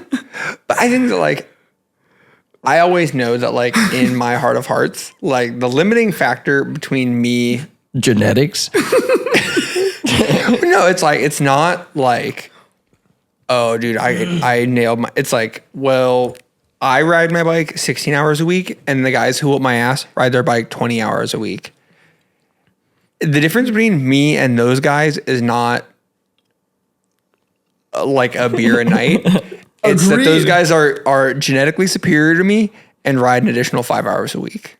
So like, there's lower hanging fruit than giving up like all your small modicums of joy. And like, that doesn't even just like, that's not me saying like, hey, like everyone has to drink, you know, like you don't have to. I'm just saying like, same thing with sleep, right? Like, hey, God forbid I get to bed at like 10:08 instead of 10 p.m. like my sleep schedule's fucked. Like, dude, no. Like, I'll never recover from this. Yeah. My thing is like, I go see like a lot of live music. I was out at a concert last night until 1:00 in the morning. And it's like, I am not going to like, that's like my thing where I'm like, I'm not going to sacrifice being up late and like doing things for performance, which is funny because then I'm like, oh dude, well I need the shoes that have laces because the laces are faster than boas. But it's like, I don't know. I think that like that balance between like because everything for performance is a sacrifice somehow, right? You're either paying for it financially, you're paying for it with time, or you're paying for it by like forgoing other things, right? Like there's no such thing as a free lunch. That's the asterisk that's important though. Like I think you have to draw the line at where you're at giving up good experiences with other people. Yeah. Right. If you're making like, I'm not promoting buy your way to fitness, but that being said, like equipment is equipment. Like you're not forgoing like good times or good experiences or like having fun, God forbid, by buying the laced shoes instead of the boas. You know what I'm saying? Like, so let's talk technology then, right? Technology in the sport of triathlon compared to like, obviously bike has its own like wide range of technology. Let's talk about triathlon technology. Have you seen rapid changes in the sport? Do you think that's why times are getting so much more aggressive and faster? Is it more people in the sport? Like, what's the driver there? I think it's all the above. Like swim splits look the same over the past like couple years. Like you're not really seeing mega tech improvements in swim. Obviously wetsuits help keep you buoyant. Their swim skins, sure it helps. But like the top swimmers are still going to be maybe like a minute off of what they would swim otherwise. Bike splits have certainly gotten faster. So that could certainly be just aero benefit, which there's a lot of aero benefit that's come in the last couple of years. But at the same time, run splits have also gotten like 5 to 6 minutes faster. There's also super shoes recently. So like, is that 5 to 6 minutes worth? It's really hard to say. But yeah, man, if you want to talk technology in triathlon, it's really a shame how high the barrier to entry is in the sport because just to be at the baseline, you got to spend a lot of cash. I mean, the barrier to entry is huge in cycling, but now you add running and swimming on top of it. Yeah. What does that look like? And it's also man? like TT bike with every aero upgrade versus a road bike that like, you know, could arguably get you by in a crit, you know, when drafting is what matters. Yeah. So yeah, I mean, you're looking at $1,000 for a wetsuit. You could get away with actually like $300 to $500 wetsuit, but like the top of the line ones are $1,000. You get into, I mean, that doesn't include like the membership to go swim wherever you swim, you know, Yeah, if you you're not want to doing talk open about water training swims or something. Yeah. Yeah. So obviously that's its own price. The bike is going to be the most expensive part. Like if you just want to go do triathlons and complete them, you could do it on any bike. And I'm a firm believer in that. Like just because the very, very top guys are on all of these expensive things doesn't mean that has to be the same goal for anyone who does triathlon. But circling back to our conversation later, you look at everyone who's in the top 10 to 15 of the amateur fields and like, it's a shame to say that like that could be an argument for people getting priced out of the sport. It's just like, you know, everyone's on crazy bikes. Not to mention entry fees for tries, bro. I was like joking recently. I was like, I'm gonna do an Ironman, and you know, I might do this. I don't know, but I looked at the cost of entry. It's like $850 or something, and I was like, dude. Like, I'm mad about crit race prices being like $60 or whatever, but dude, a freaking triathlon at $800 and something. What does that feel like when it hits the pocketbook? Dude. Yeah. Brutal. And the worst thing is that like half Ironman's 400, full Ironman is 800. Okay. Like you're also flying to races. You're flying to races with your bike. Get in a hotel for at least 3 to 4 days. You know, you gotta acclimate, gotta be there, everything. And just like the trip it's a giant production. That being said, the one thing I do love about triathlon versus a bike race is like you can see very clearly where that money goes. Like, oh my gosh, Closed like, streets. they set this up as a big production. It's not just like an open road race where we collected your cash and told you like, hey, here's the route, go for it. You know, like, gravel. Mid-South. But that being said, I mean, bike racing, on the other hand, still pays. Cat 4, Cat 3 races. Yeah, that's true. Dude, you win an amateur race in Ironman after paying $400 and you're like, oh shit, man, I just paid $6,000 this weekend. And you don't win anything at all? You take home the tape. That's kind of cool though. Yeah. I was joking. One of my buddies is a race promoter, and he's like, dude, like medals. I was like, dude, medals are whack. He's like, trophies. I was like, trophies are whack too. I was like, do you know what you need to do? Dude, wrestling belts. Dude, wrestling belts are the fucking, I stand by this. Dude, we need more wrestling belts in cycling. Give me your, and you don't have to have them off the top of your head. Just like wild card Mount Rushmore of cycling prizes. Like what would the 4 things be? Obviously, wrestling belts is on there. Dude, wrestling belts is up there. I raced Tour of America's Dairyland, and if you win Tour of America's Dairyland, they give you a wheel of cheese. Oh, That's like, tough. but it's like, sorry for the people watching on or listening on Spotify, but they're like, dude, they're like this big. They're like, we're talking wheels of cheese. I'm talking like 30 pounds of cheese. I saw like 7 of Max's heads could have fit in that thing. Easily. Based off of the... What's also hilarious, because it's like, dude, you hand like these anemic looking cyclists, these like 35-pound wheels of cheese, and they're like standing on the podium, dude, their arms are shaking. So that's got to be up there. Wrestling belt, wheels of cheese. I also like all of the like for a while, like all of the fixed gear events, dude, they had prize frames, which were like, hey, we make 2 of these, you know, one for the guy who wins, one for the women who wins. And it's cool because it's like, well, there's only 2 of them. So if you have that prize bike, like there's only one way you got it. So like, I feel like that's hype, but I don't know. Honestly, Tours of America's Dairyland, if I can't say enough good stuff about it, but it's like the craziest race series. Every day it's free, all you can drink chocolate milk. I got 3rd overall, and I won like 4 pounds of Rishi tea. Dude, and a tea diffuser. This is what makes me want to do bike races. Yeah. We talked to Dante, and he does this, it's called like the Transnational in Bolivia. And dude, he's won like livestock. Like he's won chickens, he's won cows. You win like, a cow? Yeah. And the question I had for Max while you were gone is the Mount Rushmore of race prizes. And you can throw your own in there that have never been like just for race directors. Like I feel like there's so many signups that you could get for races by having like these unique one-off prizes to incentivize people to go.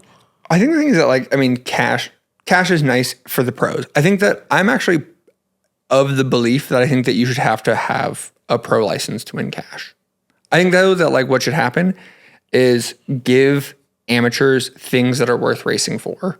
Yeah. So it's like, I could get behind that. I think that's how triathlon is actually. You know, I think that like if you win an amateur race, pull together like serious sponsor packets from in-industry things. So it's like, oh, like here's a wetsuit voucher.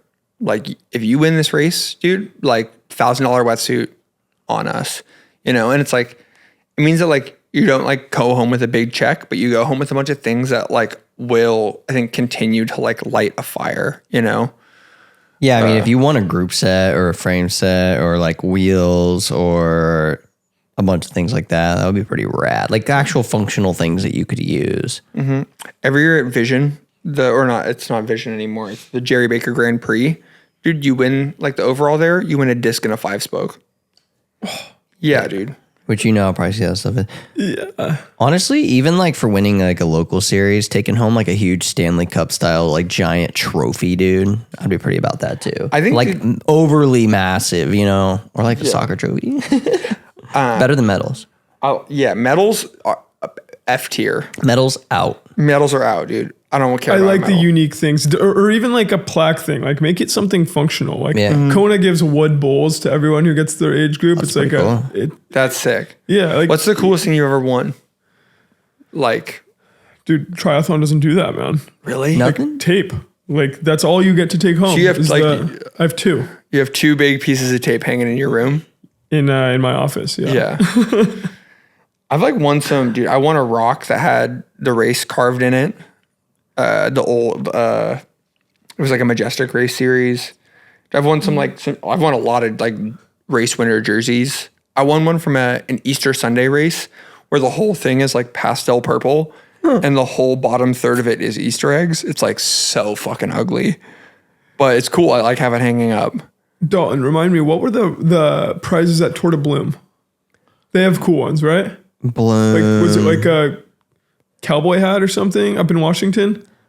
I think it was a cowboy hat. I don't remember, honestly. That was for GC. Yeah, I think it was a cowboy hat. Dude, a cowboy hat's an elite prize. Which I was pretty jealous about. I'll go back to Bloom just to win the cowboy hat, bro. Dude, I would love like a custom embroidered like something. Oh, that'd be rad. I don't need another t-shirt. I don't need another jacket. Like, dude, I'm throwing these away from my closet. Like I have Dude, 8 t-shirts Ironman are backpacks. swag bags with t-shirts are like the bane of my existence, dude. I hate them so much. I have my training gear already. I'm not going to train in like tour of whatever 2024 and 2023 and 2020. I'm like, dude, I don't want 16 t-shirts, all of that like same material. You know what I'm talking about? Yeah. Dude, it's like the moisture wicking material.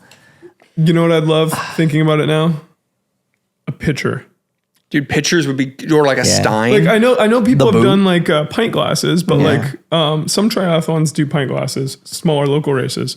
But like a pitcher, and then like you go on the podium and it's full of beer just at the end, but it's a custom engraved pitcher.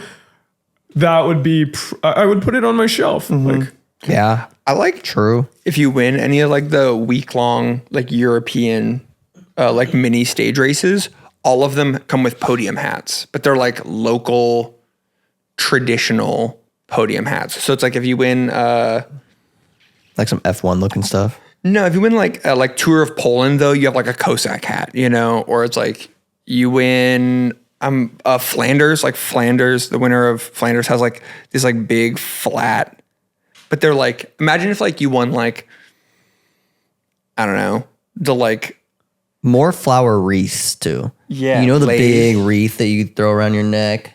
yeah. That would be rad. We need more of those. that's the best way, I think. Like when I thought of Tour de Bloom, the only reason I thought about it is because they do that. Like they give away these unique prizes. Like I feel like that's the biggest way that a race can stand out is like have something that people are excited to go try and fight for. Like, Yeah. Because it's like at the end of the day, I think that the thing that is so hard is that people are always viewing prizes as a way to like recoup costs of training. And it's like there's no thing that you can pay me that recoups the cost of training. but you can't put a price on the first place Tour de Bloom like overall hat. Like you know what I'm saying? Like, Yeah. Like that is what you want. Like you don't want the T-shirt that says like, "Hey, I finished whatever." Yeah, the God stuff that forbid. goes in the trophy cabinet, bro. In the garage later, in the man cave or woman cave, whatever you're feeling, you know? But yeah. But I think that like what I want is unique stuff that's why like when there was the Red Hook races, which were like these like huge fixed crits, dude, they Specialized had these like custom painted Allay Sprint frame sets. And like every year there was 2 of them made, and like every now and then like they'll come up for sale on eBay or something. And it's like, well, you know who's selling it because you can just Google like, well, who won Red Hook Brooklyn 2018, and it's like, oh, that's the guy who's selling it on eBay, you know? And things like that are just like, I hate to use the word priceless, but it's like, well, I wouldn't sell it on eBay. Yeah. Ever, Yeah, exactly. you know. no. I guess if you have like a billion accolades, like if you're a top pro and you got that a long time ago and you don't care for it. Yeah, you have 16 frame sets. Yeah. Dude, I gotta start bike racing, man. I need a nice road bike. I need a road frame, bro. Yeah. Yeah. The year that I raced in Tour of America's Dairyland, if you won, dude, you got a custom geometry Waterford, which is like, dude, a dope steel bike. But like they were like, hey, here's a certificate, and it had like a phone number on it. And like after the race, you called them and like, yo, I won my category at Tour of America's Dairyland. And you sent them geometry measurements, and they sent you back a bike. Whoa. Dude, and that was all the way down to Cat 5. I would probably just like make a sick commuter or fixie out of it. Like kind of like a standard like vibes. Yeah. Roll around in bikes. Dalton's polynormal gear and just Just be the cool guy. Yeah. that's what I would do. That would Standard and Palmer Mount, they go well together. be, yeah, you know, I know the vision they're going for. What do you win in marathons? What's that? What do you win if you win a marathon? That is actually probably better. Dude, it's so tough, but like every city race has their own prizes. And I actually want to like go do some of those now. Like I've won a couple local halves where it's like, oh, they'll give you, you know, nothing special. But that's the thing. I think some of the times I'm running, I have to decide like, hey, do I want to go get into a very big national race that has a pack that I can run with to run a PR? Or do I want to go run like Memphis Marathon where like I the winning time ran my PR last year, but like, I don't know, like maybe I could compete for prizes in marathons. I should consider that. So there's actually, I guess this puts us back on track for like a real conversation over here. Sorry, What do you folks. mean? Yeah, Mount People Rushmore, need right? to know. Yeah, I go to the bathroom and this is what happens. Yeah, we're out here talking about wheels of cheese. No, I guess, so my question then is related to like goals, right? So Yeah. you've said obviously that your progress goals, it sounds like, is getting down to like Olympic qualifying times or Olympic trial qualifying times for the marathon. So what does that look like for you, and how does that fit in with triathlon? Where are you going to like draw focus and attention to that? What do you have to do to get there? Are you going to run like New York, Boston? What's up with that? I've ran New York and Boston. How I'm going to get there, I mean, the way I see it right now is like, once I get, which like partially scares me to go run this time. I was supposed to go, I haven't ran a marathon since Boston last year. So like time off marathoning by shoving the ships into triathlon. That being said, next year is going to be very marathon focused. I'm going to have a spring marathon, probably do 3 months of tri, and then focus again for a December marathon. The way I see it is like triathlon is still just building my aerobic base to where it needs to be until I'm like just off a marathon, like OTQ. I don't really need to specialize. I think once I get to like, say, a low 220 marathon or like high 2 teens and my bottleneck is running mileage and just dropping the bike, then I'm going to have to do that. But until now, like, I know a ton of guys that are running mid 220s on triathlon volume. So, again, just keep chipping at the marathon time until I'm actually, find the fork in the road that tells me like, hey, my bottleneck is by being indecisive on triathlon. Is waffling. Are you struggling over what that might look like for you? Because it sounds like that would maybe take some sacrifice in sort of the community that you've been able to surround yourself with. Yeah, I mean, that's definitely something I've considered. It's like, oh, I got to ride less, so be it. But I don't think it would ever be like a hard stop zero. It would just go from like the 9 to 10 hours a week of biking that I'm doing right now to like 1 to 2 rides a week. So like finding a way to balance that to still be able to be like, hey, like I can go do a casual Saturday ride where I'm not out for 5 to 6 hours. Like, I think there actually might be benefits to that where like I can be more casual about cycling instead of like, hey, extremely long, intense bike rides. Yeah. I mean, probably it just means that like you'll do more social riding and less like training riding. But then like you'll replace your training riding with training running, right? Yes. Which to your point though, Dalton, actually, that's the one gap that I still kind of need to create is like those like running hard training focused communities. Like I know there's a lot of guys in San Diego actually. Lane Zero Athletics Club is the guys on that team. They're all just elite, like Olympic trials qualifier marathoners, like beast dudes. Like would love to get in the mix and just try and fit some workouts in with those dudes. Where are they based out of? Downtown San Diego. Oh, okay, cool. Yeah. So they do a lot of their workouts though on Fiesta Island. They do a lot of stuff, I think, Balboa Park. And I know they're up at La Jolla every once in a while at UCSD track. Oh, at the track. Mm-hmm. That's a nice track. Yeah. Yeah. It is hard, man. Like once you get to a level, like as you get stronger and stronger and stronger, like the pool of people that you can train with just continues to get smaller and smaller and smaller. You know, which is always like kind of a good bummer. problem to have, but yeah, for sure. Well, what ends up happening is like, well, we train Threshold together. It's just that I sit in your draft while we do it. it's always like, I don't know. I have often struggled with this where there are people that like you mesh with really well interpersonally, but then are on like 2 different training levels. And it's like, well, then like, well, how do you I don't know. Everyone has at some point outgrown a training partner.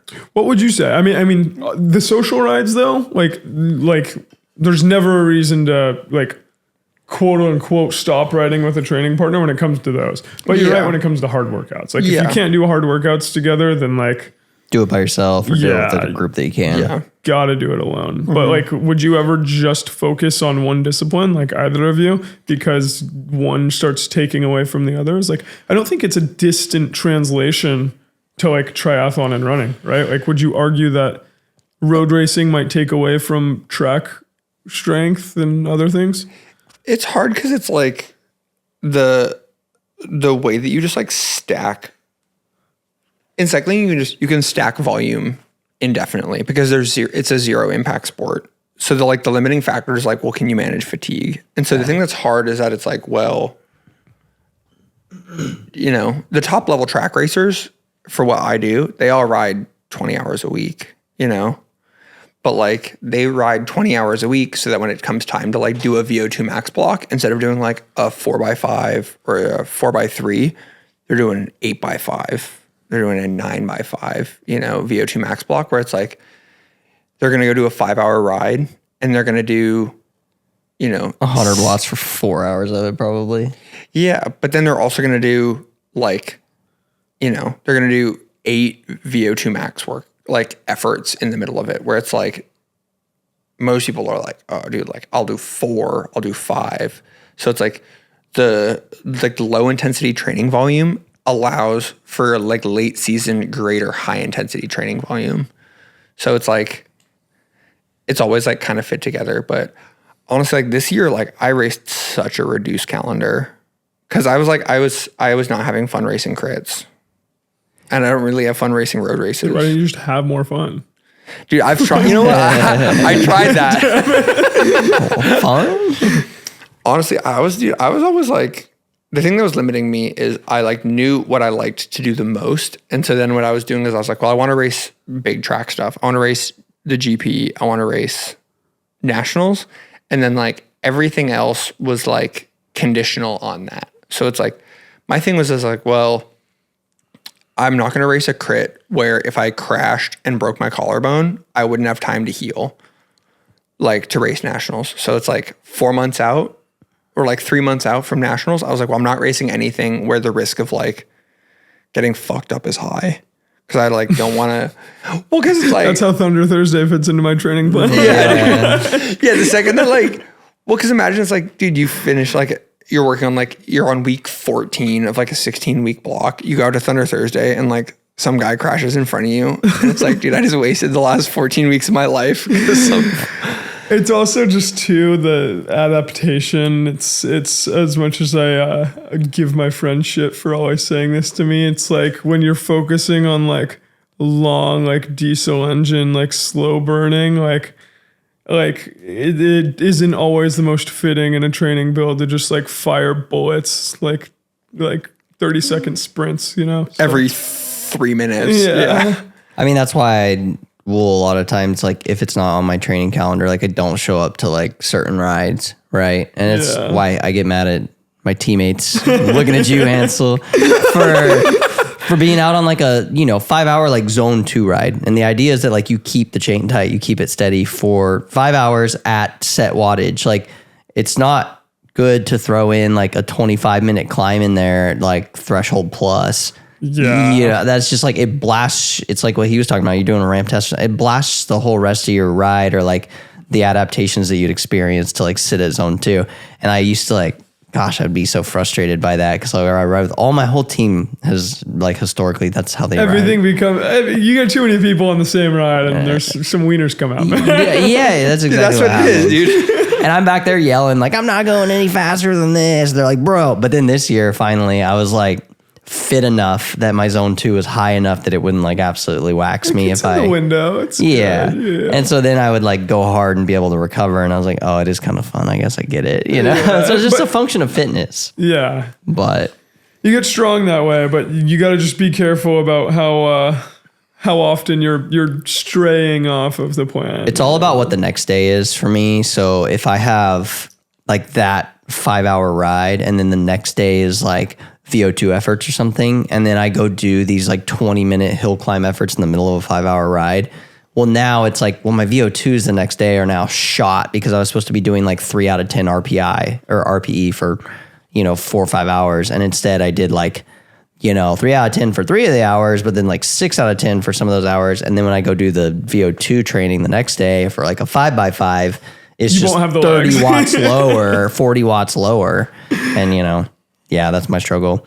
I noticed like for me, like road racing, like it is a function of volume, but like I can go race the track. We actually see this a lot on the track is like dudes will come out and their like main workouts is like, 1 hour of power at the track, Wednesday night Madison training, Tuesday night racing. And they can show up and every Tuesday, like they're faster than me, dude. It's like, yeah, cause I raced on Sunday. I did this hard intensity workout on this day. I did this on this day. I've already got like, by the time Tuesday rolls around, the last 6 days, I've had like 15 hours in my legs, man. So like, no, I'm not going to be fresh on Tuesday night every single Tuesday. And I have to just accept that like Tuesday night is more training. It's just high intensity training. I think the other thing that happens in cycling also is that like the specialization, because like, I don't want to say that triathlon is like less like strategic, but a lot of like the strategy is like coming in with a good plan and sticking to it. And it's you're right. That's 100% fair to say. It's less like reactive and it's more like preemptive. So it's like, and so I think the thing about cycling that is also hard is that because it is so reactive and so is that like on like you don't know what your plan's going to be. But also like you were saying with like on like good condition days where it's like, well, on a good condition day, it's like, well, who's more fit? It's a battle of the fitness. It's like the fittest guy on the course wins as long as like their fueling was right and they don't blow it. they don't blow up. And on the flip side though, cycling is like, dude, the strong guy never wins. Sometimes. Maybe in like a individual pursuit, right? Yeah, but like tactics play such a huge factor in bunch racing also, where it's like there are guys who like, yeah, dude, they ride their bike 3 days a week and they're like all of the indicators would suggest that they're substantially less fit than you are. Dude, they'll wax you on the track because they're just going all out on those 3 days. Yeah. And they like, they know like they're just so, their tactics are so good. Their like efficiency is so high. You see that a lot with like people progressing from Cat 5 to Cat 2 very quickly or something, and then suddenly they are never heard of again. So it's like they'll win pretty much. Well, they'll win Cat 4 or 5 races all the time, and then because they just ride off the front of them. They'll never make the break in a Pro 1-2 race. They'll never be involved in the sprint because they don't know how to get dodgy and in the mix. They don't know how to see when the peloton's surging a certain way. There's a guy that's been racing a bit in SoCal, super, super strong, rides like 400 miles plus a week, like a 20-hour plus a week guy. Absolute animal, probably stronger than anybody else in the peloton right now. And I've seen him like up climbs in a road race, absolutely demolishes people. But we've been in situations in like criterium races where I'll kind of be like near him and like he'll just back out of the thing. There'll be a space and like I know I can close it and he'll just back out of it. And that's the difference. Like suddenly he's 15 wheels back and like I've seen him win road races outright, just dominate them. And then just on the flip side, something that requires like a little more dicey, like getting in there or whatever, he's just scared to ride in the pack and just gets blown out the back. So it's just such a funny like dynamic. It's about so much more than like, fitness translation. Than raw fitness. And that's actually what I think is cool about cycling. Triathlon is the people sport. You know what I'm saying? Like you're like I hate to say this, but like in a 2,800 person field at like a half Ironman, you're racing the top 15. Yeah. Mm-hmm. Like, exactly who you're competing against pretty much. But obviously like, it's like a marathon, a ton of people are going to go like do this event. Cycling has such a barrier to entry, more so that it does require a level of talent to even do a race. Yeah. There's a lot of people who do Ironmans as like a completionist thing. They're like, hey, I'm doing this thing to and prove I think that's that. why in the cycling world, triathlon gets a bad rap is because people just assume like, great, you're a triathlete. You're like you're here for the participation trophy. Yeah. And I get it. Like totally understand like because that just doesn't exist in cycling. You can't be someone who just like, hey, it's my goal to finish a crit. No, that's not a thing, you know? Yeah. Like, you can't just... Well, my goal is to finish a crit. Yeah. I'm on the other side of the bell curve now where I'm like, dude, I just want to finish this thing. So with the marathon goals and like maybe shifting towards that, right? And you said you can maintain a lot of your triathlon volume. Say you do get the Olympic trial qualifying marathon time situation. What is that? What would change? Would you suddenly start taking, do you think things would get a lot more serious very quickly? Going back to that convo before, man, qualifying for the trials versus like the Olympic standard. Yeah. It's another 5 to 6 minutes you got to take Okay. off. So like you just went from a 5:15 pace to now needing to run like a 4:50 pace, which like, again, if we're talking the 99% versus like getting all the way to the 99.9, the standard is my 99% there. Or the Olympic trials qualifier is my 99% there. I don't think I'm going to have the desire to be like, hey, do I want to be a top American marathoner? Because that's what you're actually competing for. Like when you're at the trials, you're with 100 other guys who have ran an OTQ time. 2 of those guys go to the Olympics. It's the 2 that win, you know? So like, I would like to get the same amount of marathon accolade as the 3rd place guy. Yeah. You went to the trials. I guess the 4th, because the runner-up, I think... He's an You get the alternate. picture taken, you know? Yeah. He's in the photo. So yeah, I mean, honestly, going back to like loving the process, like if I can still be enjoying triathlon or marathon, like in 6 years, given how much volume and training and time it takes out of my life, like, dude, that's a big win. But I think right now, like, strike it while the iron's hot. Like, I'm having so much fun doing this. And that's been the reason I think I've been able to perform and keep growing. I think it's very easy to see when people lose that fire. And that is the biggest indicator or translation that, like, hey, it's okay to take a break and take some time out of the sport. Because if you're not even enjoying the volume, considering how much time, cash, and opportunity cost of hanging out with friends and doing other fun stuff, like get the fuck out as soon as you can, man. I mean, How does those 2 things. is your family heavily involved in supporting your, triathlon, or is are they is your mom or dad athletes themselves? They're super supportive. They don't really pay close attention to it. They like, There's like, wow, you won, cool. yeah, that was the Waco actually. This month was the first time they came to any of the races. So like, they'd made it to marathons. My first ever try that I like wasn't actually trying to compete in. I was like, oh, I'm just going to go do this. But like, they're super supportive. They live in Texas and Las Vegas now, so I see them when I see them. But Okay. So they've migrated from Newbury Park then. they have since, no right. longer Californians. Texas and Vegas, very different places. Yeah. Do you visit often? Dude, 2019 Lagunitas Luke was a Vegas every weekend kind of guy. All man. right. There's few feelings better than than going to Vegas every weekend, I think. They have a picture of you hanging at the MGM. They're like, do not let this man in under any circumstances. It's like a 30 or 40 minute flight from San Diego, so very easy. Honestly, and there's this airline that my mom works for, JSX. Oh, that, very cool. I get very good standby benefits with them, and they fly Carlsbad to Vegas. So That's perfect. it's too easy, man. Yeah, that's scary easy. That would, cause trouble. What companies are you working with right now? What's that? What companies are you working with right now as far as like companies that are supporting you? Athletic sponsorship wise type stuff.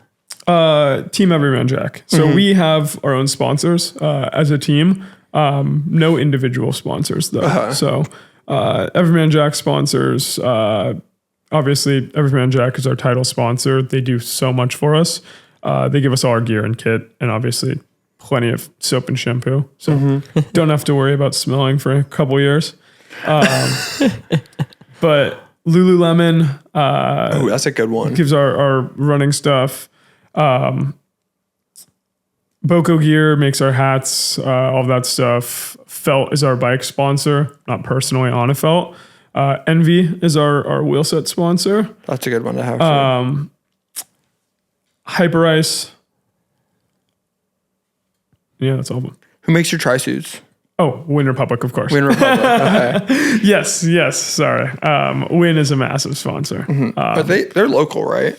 Yeah. Well, they're an Australia-based company, but their U.S. presence is in Carlsbad. So it's cool whenever they have warehouse sales and stuff. They have awesome discounts and deals that like. The one thing I complain about in the world of cycling and triathlon is the barrier to entry, obviously, all the time.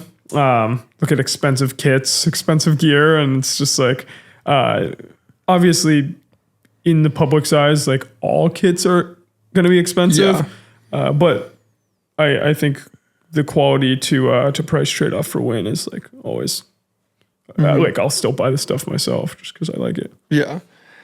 It is hard, like trying to explain to people also that it's like they see like a tri-suit that's $700, and you're like, yeah, man, that's just kind of what they cost.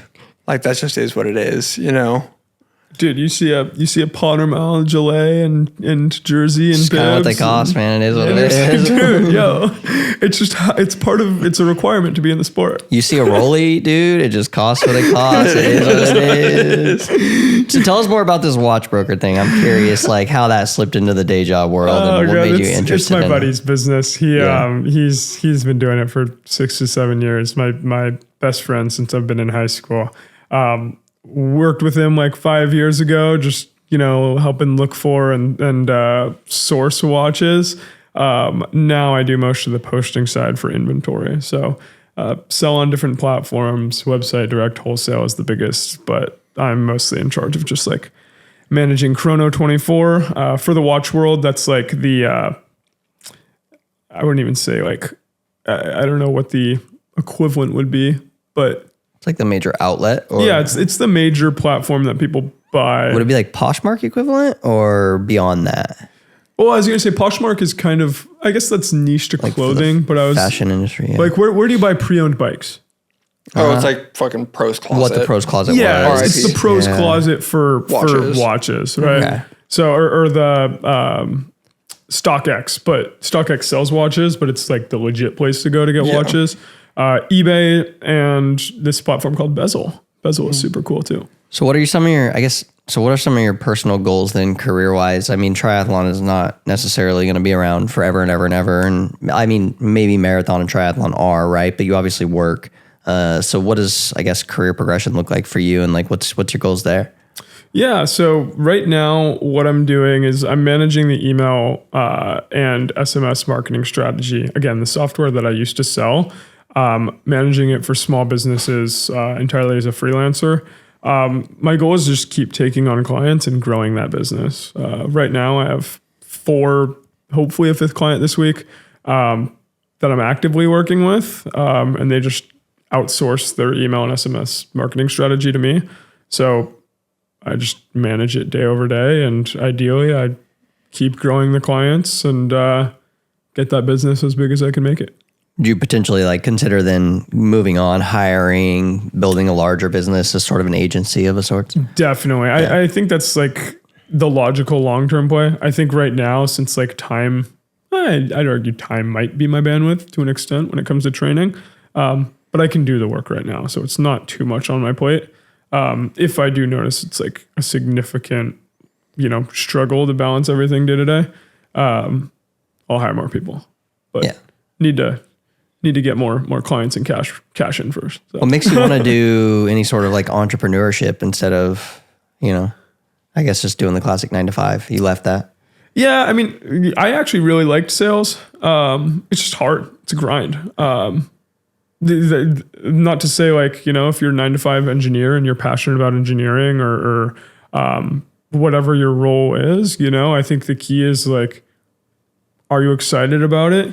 I think there were times I was super excited about sales and other times where I was like, dude, quality of life is just like really low right now. And I don't love dealing with that volatility. So, I mean, I think I like being in control and having a little bit more brand side, like hands-on helping businesses.